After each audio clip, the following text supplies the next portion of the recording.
Welcome or welcome back to my channel. My name is Erica, and in today's video I am bringing you another episode of Makeup and Artists. It's been, I think, since August since I've had one of these episodes up. I try to do these once a month, but September took me out at the knees, honestly. So here we are for another episode. Now, of course, as you can tell by the thumbnail and the title, this episode is all about TLC. And if you're not familiar with TLC, they were an all-female trio from the United States that got super popular in the early 90s. I first discovered TLC, I think I was either a senior in high school or my freshman year of college, and became a lifelong fan of this band, this group. Just incredible. I will never forget seeing them on MTV for the first time and loving their look. You know, they were all so beautiful and so sexy and so talented, but also had this like tomboy flair to them. And that really resonated with me. And also their sound, very unique, very interesting, very different. And also I would say several genres in one. You know, we had like the R&B, hip hop, rap, jazz, soul, you know, just a really unique blend of sounds, and their look just really touched my soul. Absolutely. So I'm going to be sharing with you guys some facts about TLC. There's a lot, and I kind of like summarize some of these things. So if you're like a huge fan of TLC and you're like, well, you should have talked about that, feel free to share any other facts or memories or anything like that about TLC in the comment section. I just have to be mindful of how long these videos are, because they're usually pretty long anyway. And, you know, trying in the interest of time here. So I kind of wasn't sure what palette to pull into this video. But then I remembered, of course, my favorite album from TLC, which is Crazy, Sexy, Cool. And I had just picked up the Cooltrals palette from Cosmic Beauty or Cosmic Brushes, and I thought, perfect. So I will be creating a look. Oops, there goes the little plastic sheet. I will be creating a look with this palette for the very first time. I haven't even touched this yet. It's pristine. And I had seen Jan and Shawnee use this palette in their collab video. And I think Jessa too, right? Did Jessa do a collab with them with this too? I don't know. Anyway, I'll link all three of their channels in my description box, of course, but I just loved how this palette performed, and I love this brand. So what I want to do, of course, is a very cool toned look.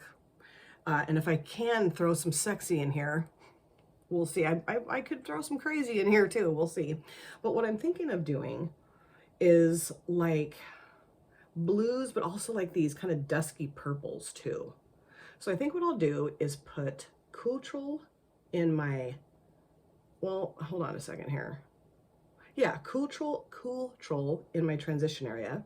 And then I think I'm going to add a little bit of hidden in there too. And I'm either going to put Midnight or Shadow in my outer V. I might even throw a little bit of this in here. This is Crave. And then on my lid, I want to use this shade here called Secret. And then I'm thinking either Affinity or Tempting. And then I'm going to pop this shade Reveal in my inner corners. That's what I'm going to do. And I love the fact that we've got the, you know, browns and blues and purples. And this is a really awesome color story. I just watched Jan's Cosmic Brushes Beauty ranking video where she ranked all of her Cosmic Beauty / brushes palettes. So awesome. Okay, so I do have my brows done. I put a little bit of my clear NYX Control Freak brow gel in my brows, and then I've primed both eyelids in the Juvia's Place Prep Prime eyeshadow primer. Okay, so like I said, I'm going to start off by going into Cooltrals and putting that in my transition areas. I'm going to be doing both eyes on camera today. So like I mentioned, TLC was an all-girl trio that was formed in the early 1990s in Atlanta, Georgia.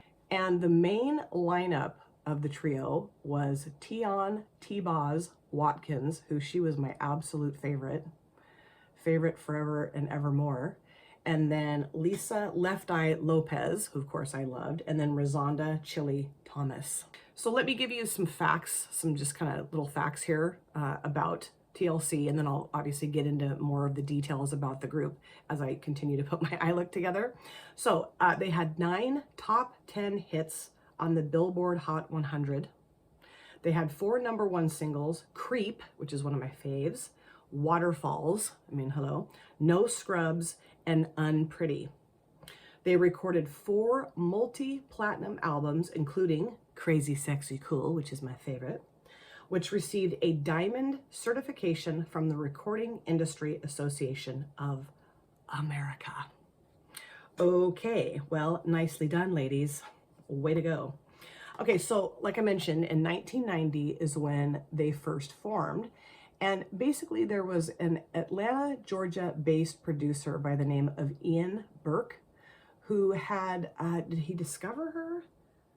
Well, he had a client by the name of Crystal Jones who, you know, of course, was trying to make it into the music scene, music industry. And he just had this idea of like, why don't we try to get an all-girl group trio together? So Crystal knew Tion or T-Boz and, you know, knew that she was an amazing singer. She had moved to the Atlanta, Georgia area from Iowa not long before this and was trying to get herself into the music industry as well. So she, you know, kind of talked to her apparently and said, hey, you know, do you want to maybe join forces here? And we can try to have a group possibly. And then also they contacted Lisa, Left Eye Lopez, and said, hey, do you want to come join in as well? And, you know, they all had their kind of own unique sound and their own unique style, but like the 3 of them together, they thought, oh yeah, this would be awesome. You know, T-Boz is a very sultry, very soulful singer. And then Lisa was the rapper, you know, hip hop rapper. And then I'm not sure exactly, I don't know who Crystal Jones even is. And I had no idea that this had ever happened. I just knew of TLC as T-Boz, Left Eye, and Chili. So when they joined forces, initially they were called Second Nature. And they basically just went and auditioned for Perry Reed, who is also known as Pebbles, who is also L.A. Reid's wife. I don't know if they're still married. And L.A. Reid was the part owner of LaFace Records, along with Kenneth Edmonds, Babyface, who I was a huge fan of too in the 80s and 90s. They had some connection to Perry Reid through the hair salon that T-Boz worked at. So they auditioned and, you know, obviously Pebbles, now do you guys know who Pebbles is? Perry Reid, L.A. Reid's wife. So she was a like R&B singer in the late 80s, early 90s. She has a song, Mercedes Boy. I'll link that song in my description box. That was really popular. She has other music too, Giving You the Benefit and other songs. But Mercedes Boy like blew up on the radio when I was like in 8th, 9th grade. Anyway, so they auditioned for L.A. Reid and of course Perry Reid as well. And they were like, ooh, yeah, you know, this is great. Love these people together. And this really could like take off. And I think part of it too is like they wanted like a female version of Belle Biv DeVoe, like that kind of sound and that kind of vibe. Okay, well, for whatever reason, and there's some debate on exactly how this went down, but for whatever reason, they weren't really feeling Crystal Jones. They felt that she was not really jiving with the other 2, T-Boz and Left Eye. So eventually she was like cut from the group and they pulled in Chili, Rosanda Thomas. And they basically just, you know, created the name TLC based on the acronym of their names, you know, T for T-Boz, L for Left Eye, C for Chili. So they signed a recording contract with LaFace Records through Arista and BMG, but Pebitone Records, which was Pebbles' record company, was kind of like overseeing all of this stuff. And that did not bode well later on, which I'll go into more detail. So on February 25th of 1992 is when TLC's debut album, Ooh on the TLC Tip, was released. Okay, so I was a senior in high school and I remember being at a friend's house. I love this. I'm done with this shit. I think it's gorgeous. So I do want to deepen up the crease here. So I'm going to go into hidden, put that down next. I just remember being over at my friend's house watching MTV And the video for Ain't Too Proud to Beg came on by TLC, of course. And I was like, what? Who is this? Because they had such a unique look and such a unique sound, and they were women. And I'm like, obviously, and I was like, what?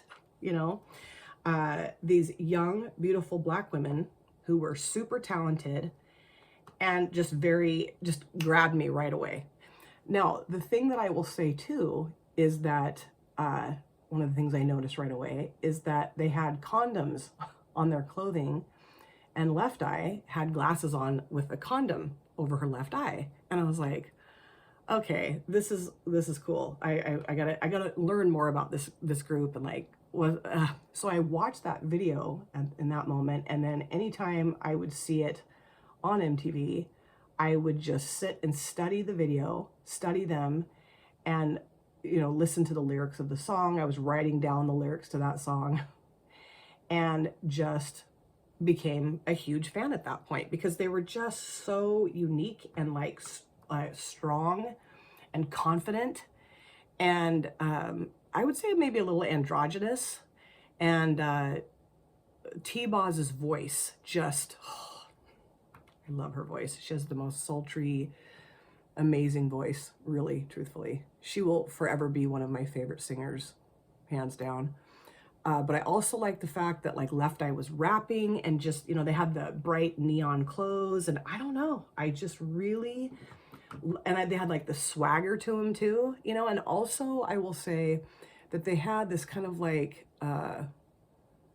the female as the aggressor, like the female as the like, I don't know, just if they want to pursue a man, they're going to do it, and it was the first time I'd ever really seen that. So I don't like in music, and I just thought it was so awesome. So let me give you some facts about the album Ooh on the TLC tip. So it was a critical and commercial success, and it was a certified quadruple platinum album. It had 3 top 10 songs: Ain't Too Proud to Beg, Baby Baby Baby, and What About Your Friends. So Baby Baby Baby and What About Your Friends were 2 other videos that I just loved to watch. And there was a top 30 single, Hat to the Back, which I remember that too. And this album and their sound and just everything really helped open the door for a lot of other Black female groups at the time. SWV, Destiny's Child, 702, Black, very, very pioneering in that way. Oh, and also Jade. Jade was another one of my favorite groups. But just a real pioneer for young Black female artists, especially as like a trio or a group, to be in the spotlight and to be popular, because they just kind of paved the way for them, So of course I bought that album and played it into the ground. And I also started to like kind of mirror my fashion around TLC. Like they would have these cute little like overalls, and like the baggy t-shirts and the flannel shirts too, and the bright clothes. Like I just loved their style so much, and so I really wanted to like emulate them. Absolutely, I wanted to emulate them, And I had friends that loved TLC too, and so we were just really, really into TLC. I mean, they just kind of took my age group by storm, absolutely. So during their first tour of that album in 1992, they were opening for MC Hammer, and T-Boz fell really ill on that tour and had to be hospitalized. And it was found out that she suffered from sickle cell anemia, which she hadn't told anybody about, because she just didn't want to, possibly ruin her chances of being kept in the group, and also didn't want to worry people. She didn't really want attention for that. She just kind of silently suffering with this disease. And Chili and Left Eye were kind of like, huh? Like, why wouldn't you have told us? Because of course they'd become very close friends, like family, and they were shocked. They were very shocked that T-Boz was suffering from sickle cell anemia, and they had no clue. And actually, over the years, T-Boz has become a huge like spokesperson for sickle cell anemia and its treatment and its just education. So, the disease, although it's awful for her, I think also there was like a positive spin on it because she was able to become like an educator and a supporter of helping folks with sickle cell anemia. Okay, I think I'm good with that. I really like how that turned out. I do feel like the hidden shade, is it patchy maybe a little bit? Or could have just been my application. I don't know, because I start talking and, whatever. So I think what I will do, I'm trying to decide if I want to go into shadow or midnight. I think I'm going to go into shadow. I just think that's going to look really cool having that really, this is a black matte out here. This is cool too, this shade called Eclipse, but after watching Janny's ranking video, the shimmery stuff doesn't really stick around. And that's annoying. So I'm gonna go into shadow and put that in my outer V. So towards the end of this tour was when all three of them started to get pretty frustrated with their contract, with the financial arrangement of their contract, because they were starting to see that they really were not benefiting much from their contract. So they were released from having Pebbles as their manager. And this is, I'm simplifying things drastically here because it's complicated and there's a lot involved here. So just bear with me. And again, if you have other facts about this, feel free to share in the comment section, of course. But they were let go from being managed by Pebbles. Sounds like though they were still being managed by L.A. Reid.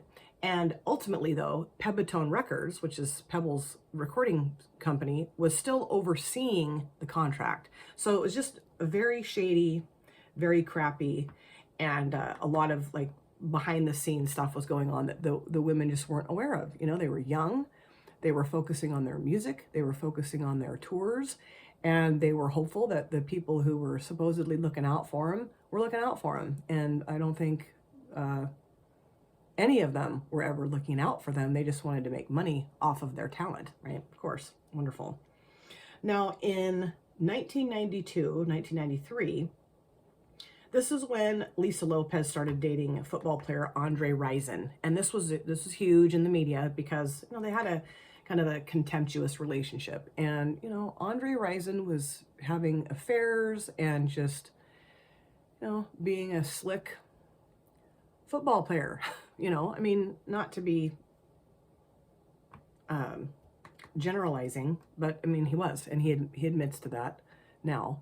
And their relationship was really talked a lot about in the media because, here's this good-looking, successful couple that everyone's like, what's who, but what started happening is domestic violence. And Andre Rison was not treating her well at all. And the police had been called and reports had been filed and pictures of Lisa's bashed face were on the internet. It was just awful. It was just awful. And, also at this time was when people started to talk about Lisa Lopez's drinking problem, that she was an alcoholic. And, so all these negative things were starting to come out, this domestic abuse and then also her drinking problem. And, it was just awful. And ultimately, in June of 1994, Lisa had enough of Andre's abuse. They were living together in this huge mansion. So she went and got some of his clothing and his shoes and put those things in the bathtub and then lit them on fire in this beautiful mansion that they shared. And it went up in flames real fast.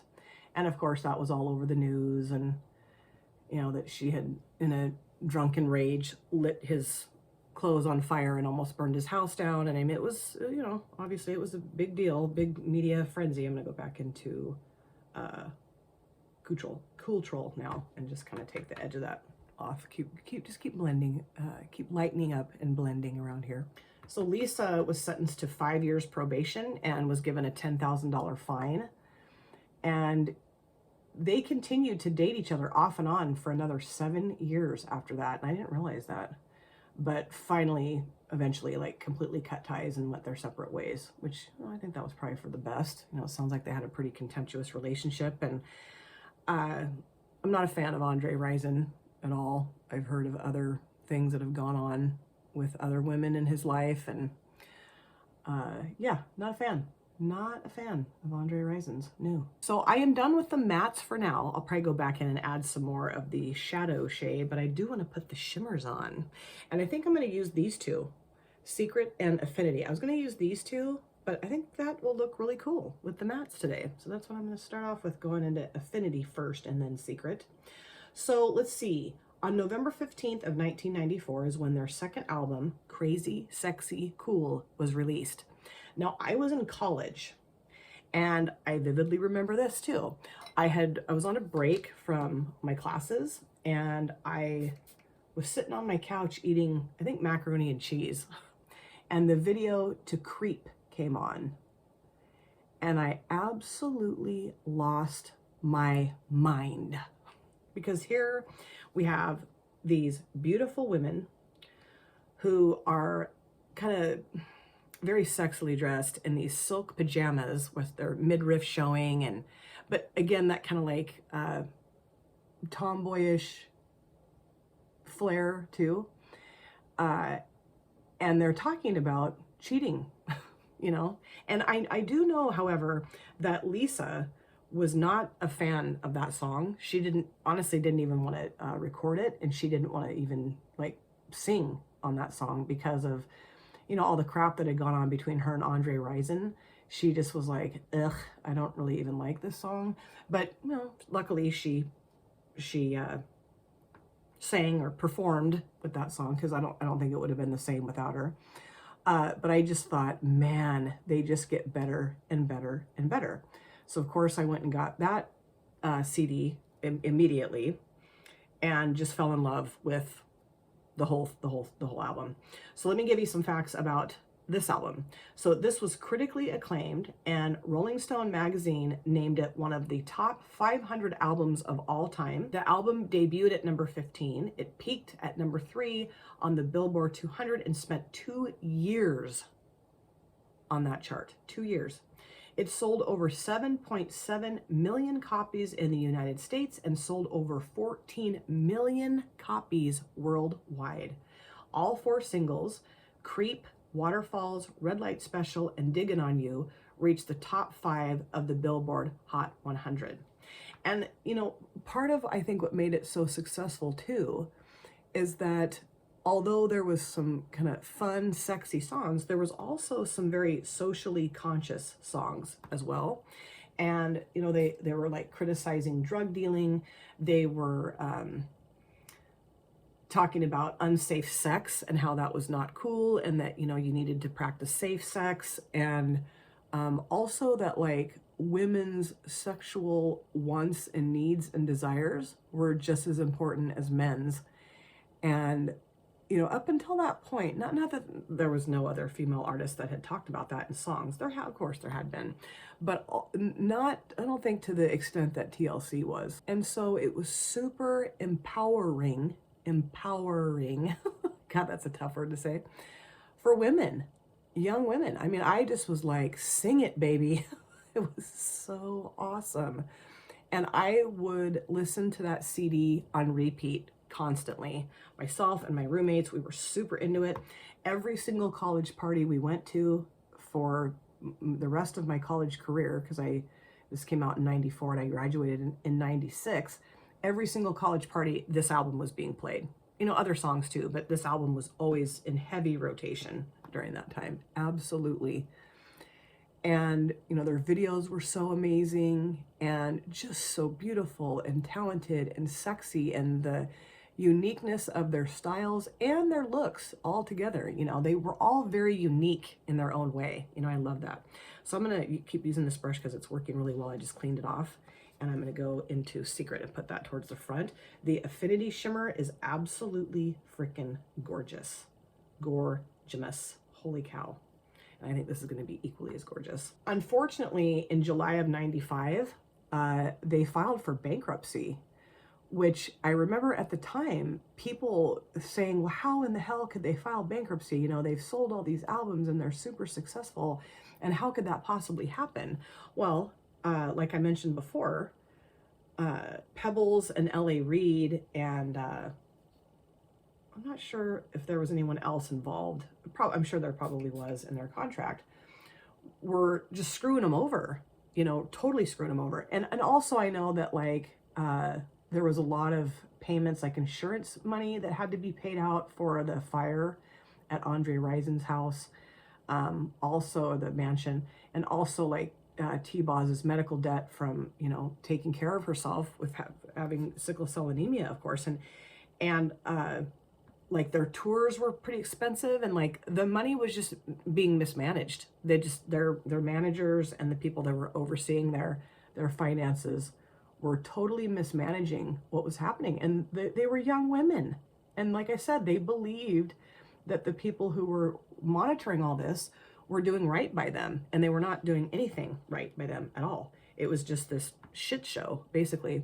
And I can remember watching an interview later on with T-Boz and Chili, and them talking about the fact that they were only receiving 56 cents per album sale. I mean, no way. It reminded me a lot of what I found out about New Edition. You know, just the fact that they had been so, let me fix that crease. They had been so screwed over by their management. And you know how their white counterparts hadn't been. So very sad, and just very, you know, disgusting that they were being treated so poorly and that their finances were being so jacked around. And I do think, from what I read and from what I've heard, that they were eventually able to recoup some of the money that was owed to them eventually. But here's the really crappy thing, is that forevermore, a lot of the royalties that they will receive will continue to go to L.A. Reid, and I believe Pebbles too. So whatever that contract was that they got into initially really screwed them over. It was horrible. I do like the purple shade, but I do think I'm going to go in with my finger, the secret shade, just to add kind of a little bit more pizzazz here to this shade. Now, from 1997 to 2000, T-Boz and Chili actually landed some acting roles. T-Boz was in the movie Belly, and then Chili was in the movie Have Plenty, which I haven't seen Belly, but I have seen Have Plenty. That's one of my favorite movies. It's so good. If you guys have never watched Have Plenty, and I'm sure Belly too, I would definitely check out Have Plenty. It's like a love story, and it's a really good movie. I love it. I should watch that over the weekend. It's really good. I really enjoyed it. I just kind of stumbled upon it one day and I was like, oh, wow, so good. Left Eye, during this time, she actually started her own production company and signed the all-girl group Black. They were a trio, and that's spelled B-L-A-Q-U-E. She also hosted the short-lived MTV talent series called The Cut with Neo and Anastasia, which I remember that. I didn't watch a lot of that, but I do remember that being on MTV. And then in February of '99, they released their third album, which was entitled Fan Mail. And that had the songs No Scrubs and Unpretty. And those two songs I absolutely loved as well. Now, Unpretty was, I'm going to go back into shadow and add a little bit more depth out to the outer V, because that kind of just, I don't know that I love the black man in this palette, because it's just kind of like, I don't know. I'm just going to add some more. We'll see what happens.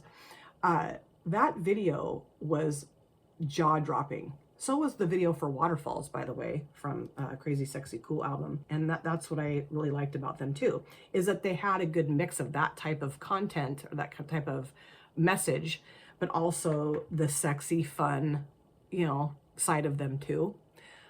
No Scrubs, I still listen to that song all the time. All the time. Love it. And that was just this, you know, strong woman anthem of, we're not taking any crap from these broke loser dudes. And I love that. And they also kind of like, I felt like kind of jazzed up their look too. You know, they became maybe a little bit more sophisticated. Although they had started kind of doing that with Crazy Sexy Cool. You know, when they had the first album, Ooh, on the TLC tip, it was more kind of like fun and I would say like kind of like more athletic looking. and kind of goofy in a way. And then as they matured, they matured as women, you know, age-wise, their look also matured along with them and became very sexy, but also that kind of androgynousness too. That's not a word, but just I just loved it. I thought that was so amazing. That album, Fan Mail, debuted at #1 on the Billboard 200. It was a certified 6-time platinum album and sold over 10 million copies worldwide. Yes, it also had the song Silly Ho, I'm Good at Being Bad, and Dear Lie. Those were great songs as well. Oh, also I wanted to mention, on Crazy Sexy Cool, they did a version of If I Was Your Girlfriend, which is a Prince song. That's my favorite song off that album. I mean, I love Creep and, you know, the real popular songs, but If I Was Your Girlfriend is one of the best songs they ever did. Now, at the 42nd Grammy Awards, Fan Mail received 8 nominations and won 3 awards: Best R&B Album, Best R&B Song, and Best R&B Performance by a duo or group with vocals. And also the group was honored with the Aretha Franklin Entertainment of the Year Award at the Lady of Soul Awards as well. So that's really cool. Unfortunately, however, in 1999 into 2000, the group kind of started to implode a little bit. There was some jealousies. There was some kind of backbitey competitive stuff going on. And Lisa Left Eye, she was kind of acting, I felt like, kind of a jerk, honestly. She kind of went out like into the media and like dropped this challenge on T-Boz and Chili, saying, I think we should all go our separate ways and release our own albums, like our own solo albums, and see who does best here. And from what I gather, I mean, obviously was not a part of their group, but from what I gather, I think that kind of irritated both Chili and T-Boz. They were like, okay, come on, Lisa, don't act like a jerk. And I know that caused a rift between them. You know, they just were kind of like, ugh, over her a little bit. You know, I just think that rubbed them the wrong way. But eventually, the feud died down, and they stayed friendly with each other. I'm going to go into Cooltrals now and just add a little bit of that back around the outside edge. And I think I'm going to be pretty much done with this look. I really like it. It's, I don't know that this is my favorite palette from Cosmic Brushes. However, I've only used, what, 1, 2, 3, 4, 5 shades. So, you know, of course I'm going to continue to use it. But yeah, I was not super impressed with the black matte, but whatever. Lopez did go on to release a solo album called Supernova that did pretty well in the UK, but not so well in the United States. I think people were pretty shocked that she'd done that, I think, is what I gather. Now, that could be misinformation, but from what I read, it was like, I think people were like, wait, what? They're not together? Like, we want them to be together. And towards like 2001, 2002, Lisa was working on her second solo album, and she was also working on a 4th TLC album, and had gone on a trip to Honduras in the first part of 2002 to do like a documentary, and unfortunately was killed in a car accident on April 25th of 2002 in Honduras. And, you know, I watched the documentary that was eventually released. It was called The Last Days of Left Eye. That's not what it was going to initially be called. And it was released on VH1. And I watched the documentary and was so just intrigued by her, and, you know, had this glimpse into her life and into her mind and into her talent and into her thoughts and her feelings, and just saw her very differently than how the media had been portraying her. You know, this very soft, very introspective, very, I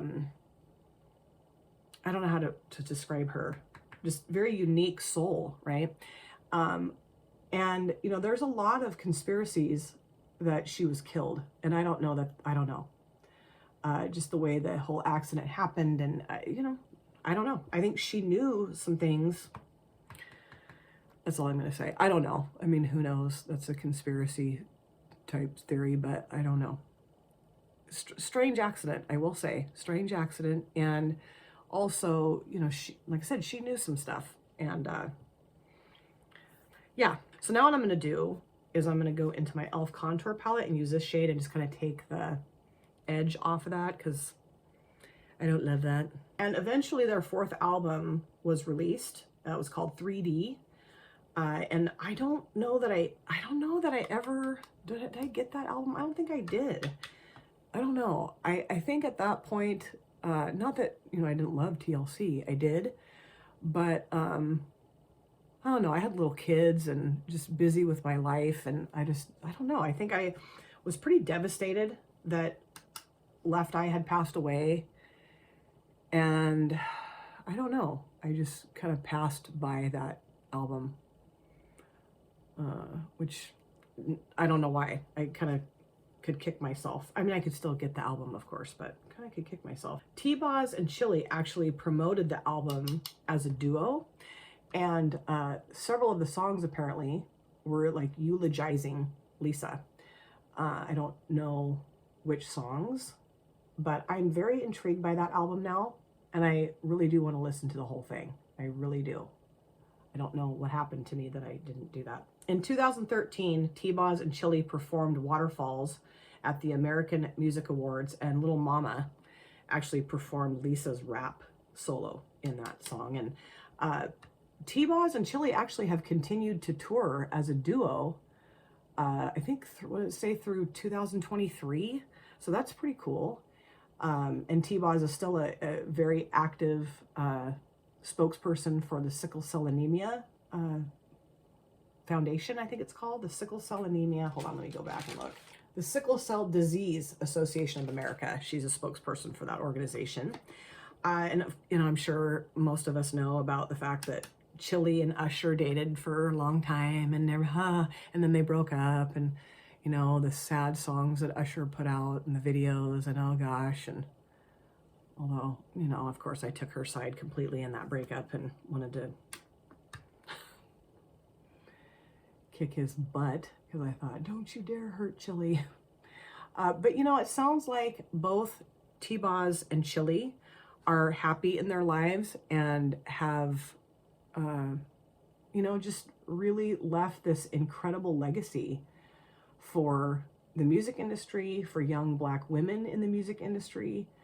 And they will always and forever be a huge part of my like college years into my early adulthood. You know, their music and them and their sound and just their album, all of it. You know, I have such fond, wonderful memories of TLC, and truly was devastated that Left Eye passed away. And I still will think about her, especially like when I hear their music, of course, I will really think about her and just, you know, miss her presence, of course. So I am done with this look. I'm going to go clean this up, deal with my fallout under here, maybe blend just a little bit more right there. And then I'll do the rest of my face, my hair, and I'll come back. So this is my finished look. I love it. And I kind of looked a little bit more into the eyeshadow palette. So I will go into more detail about that when I show you the palette. But let me show you everything else I have on my face for this look today. So of course, I'm still using the same exact base products as I will probably continue to use for the rest of my life. Well, maybe not. I do have some base products I still need to try. But I'm loving the Maybelline New York Dream BB Fresh BB Cream in medium, along with the Wet n Wild Tinted Hydrator in medium. Ooh, such a great combo. And then I'm still using my CoverGirl Clean Professional Loose Setting Powder in translucent. For my blush, I use the L'Oreal True Match Super Blendable Blush, again in Spiced Plum. Still using my Maybelline New York City Bronzer that's in my Def Leppard Panning Project in the shade 200.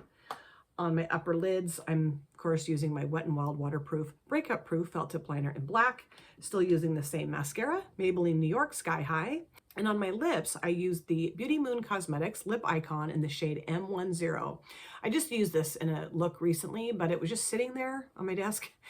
And I thought, ooh, I love that shade. It works so well with cool toned bluey purple eye looks. And this feels so nice on my lips, and it will stay on my lips all day long. Not kidding. What else? Is that it? Yeah, I think that's it. Okay, so now let's talk about the eyeshadow palette, Cooltrals from Cosmic Brushes Beauty. Oops, I got a little bit of loose setting powder on that.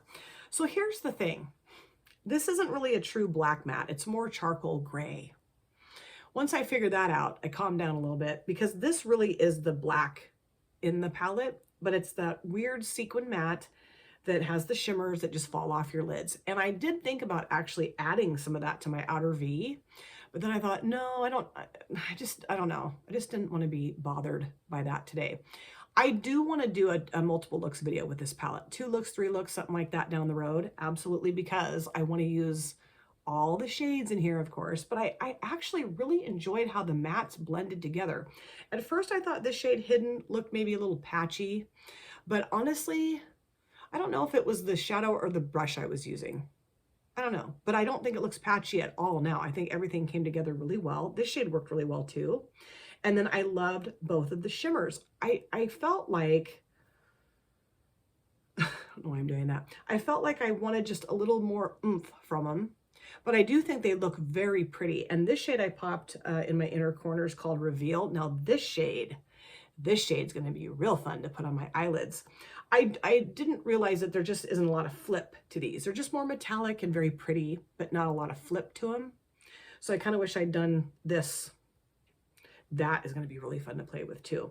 So I was maybe a little too harsh on this palette at first. Maybe too harsh on this shade at first. I did put this shade and this shade, these two, on my lower lash lines, and it worked well. So I really do think the look turned out really pretty. I love it. I really do. Just not as crazy, sexy, cool as I was hoping it would turn out. Now, I would love to hear your memories of TLC. If you were a huge fan, we can chat about that in the comment section, like their videos, their albums. If you happen to see them in concert, did you ever see TLC in concert? I would have loved to have seen TLC in concert. I have so many fond memories of TLC's music, albums, videos, performances on, like, you know, different award shows, interviews, all kinds of stuff. I really did enjoy watching Lisa's documentary, The Last Days of Left Eye, on VH1. It was hard. It was very hard to watch, of course, after she had passed, but had a very intimate peek into her life, which I thought was very, very touching and very educating for me, you know, because I felt like she was always portrayed as this kind of half-cocked, very kind of like loose cannon type person. And she kind of was, but she also had a whole other side to her that you didn't really see unless you watch that documentary, I feel like. And T-Boz will always be my absolute favorite. I adore her. I just always felt like she was the sexiest and the coolest. And her voice, and I love Chili too, of course, but T-Boz will always be my absolute favorite member of TLC. So this was so fun to put this look together, of course, but also to share my love and memories for one of the best female trios that will ever sing, dance, perform, whatever, in the history of music in the entire universe. Thank you guys so much for taking time out of your lives to sit down and watch this video. If you're new here and you enjoyed what you saw, please consider subscribing, smash the like button, and of course, comment down below in the comment section. I'd love to chat with you guys there. If you've been here before, thank you so much for coming back. I cannot wait to see you guys again in my next video, but in the meantime, please take very good care of yourself, be well, safe, happy, and I will see you soon. Bye! Drop it.